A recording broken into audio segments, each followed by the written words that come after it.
అందరికీ తెలిసిందే. మిరపకాయ బజ్జీ అయితే చేసి చూపిస్తాను. నా స్టైల్లో నేను మిరపకాయ బజ్జీ ఎలా చేస్తానో చూసేద్దాం, వచ్చేయండి. మిరపకాయ బజ్జీకి కావాల్సిన పదార్థాలు ముందుగా శనగపిండి అయితే తీసుకున్నానండి. ఒక పావు కేజీ శనగపిండిని తీసుకున్నాను.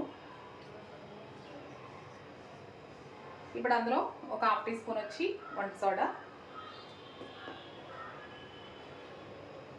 ఒక హాఫ్ టీ స్పూన్ కారం, రుచికి సరిపడా ఉప్పు, ఈ మూడు వేసుకున్న తర్వాత పిండి కొంచెం జారుగా కలుపుకోవాలి వాటర్ వేసుకుని. నేను ఇప్పుడు పిండి కలిపి చూపిస్తాను. మరీ ఎక్కువ పలచగా ఉండకూడదండి. కొంచెం కొంచెం వాటర్ వేసుకుంటూ పిండిని బాగా కలుపుకోవాలి.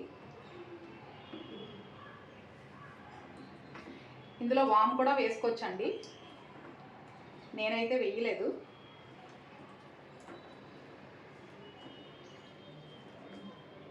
చూసారు కదా ఫ్రెండ్స్, పిండి అయితే మనకి ఈ విధంగా ఉండాలి.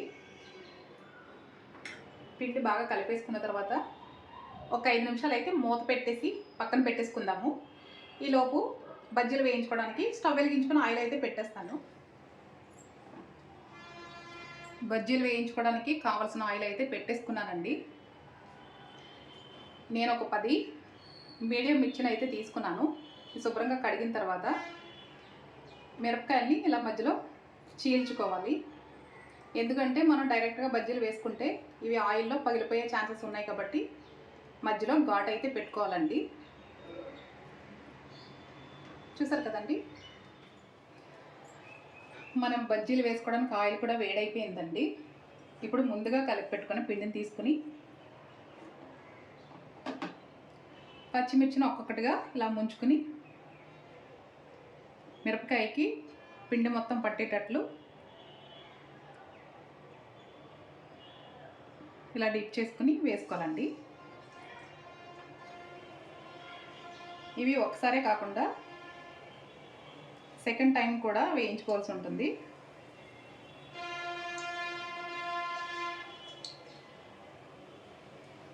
ఇలా మొత్తం అన్నీ ఒకసారి వేయించుకుందాము.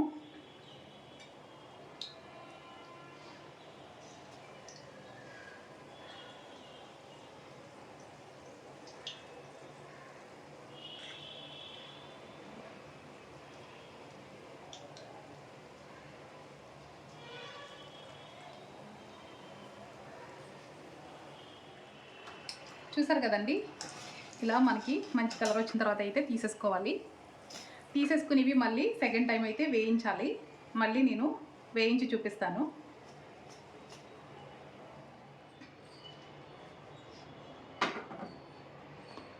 ఈ బజ్జీలని మళ్ళీ సెకండ్ టైం అయితే వేసి చూపిస్తానండి.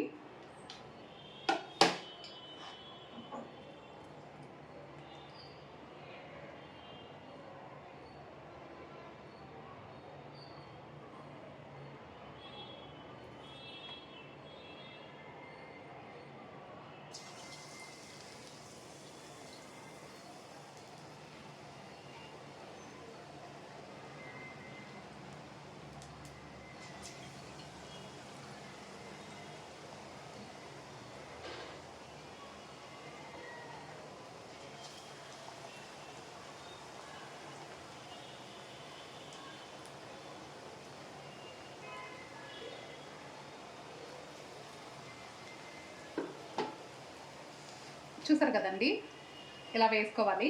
ఇలా వేసుకుంటే మనకి పర్ఫెక్ట్గా బజ్జీలు అనేవి రెడీ అయిపోతాయి. అన్ని వైపులా వేగేలాగా వేయించుకుందాము.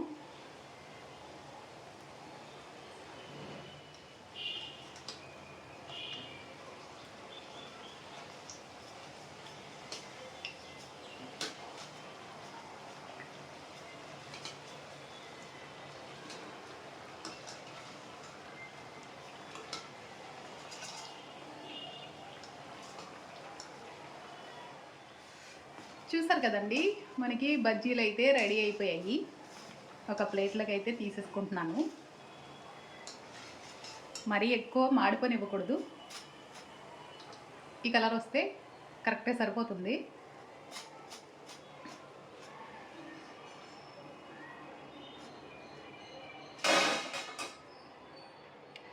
చూసారు కదండి, మనకి బజ్జీలు అయితే రెడీ అయిపోయాయి. చూసారా ఎంత బాగా వచ్చాయో, చాలా ఫఫీగా వచ్చాయండి. ఇప్పుడు మనం ఈ బజ్జీల్ని స్టఫింగ్ చేసుకుందాము.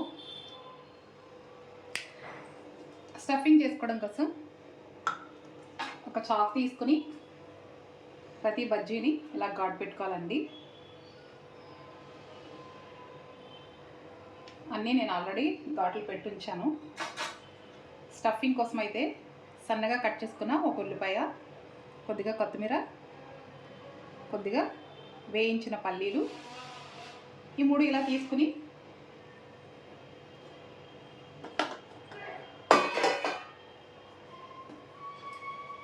ఇందులో రుచికి సరిపడా ఉప్పు,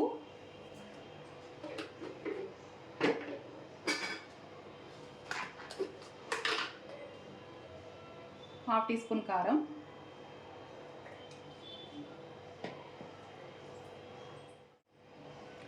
ఒక హాఫ్ నిమ్మకాయ రసం పిండుకొని ఇవి బాగా మిక్స్ చేసుకోవాలి.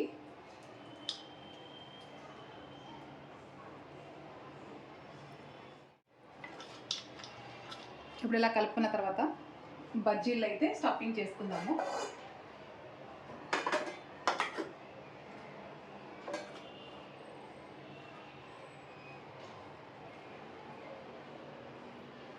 ఈ రెసిపీ తప్పకుండా మీరు కూడా ట్రై చేయండి.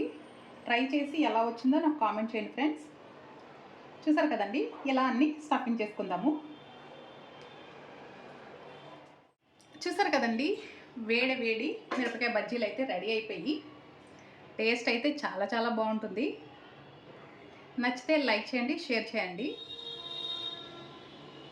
చూసారు కదండి, యమ్మీ యమ్మీగా బజ్జీలు అయితే రెడీ అయిపోయి, ఈ రెసిపీ తప్పకుండా మీరు కూడా ట్రై చేయండి. నా ఛానల్ని ఫస్ట్ టైం చూసినట్లయితే సబ్స్క్రైబ్ చేయండి ఫ్రెండ్స్. Thanks for watching. మరొక రెసిపీతో మళ్ళీ మీ ముందుంటాను. బాయ్ అండి.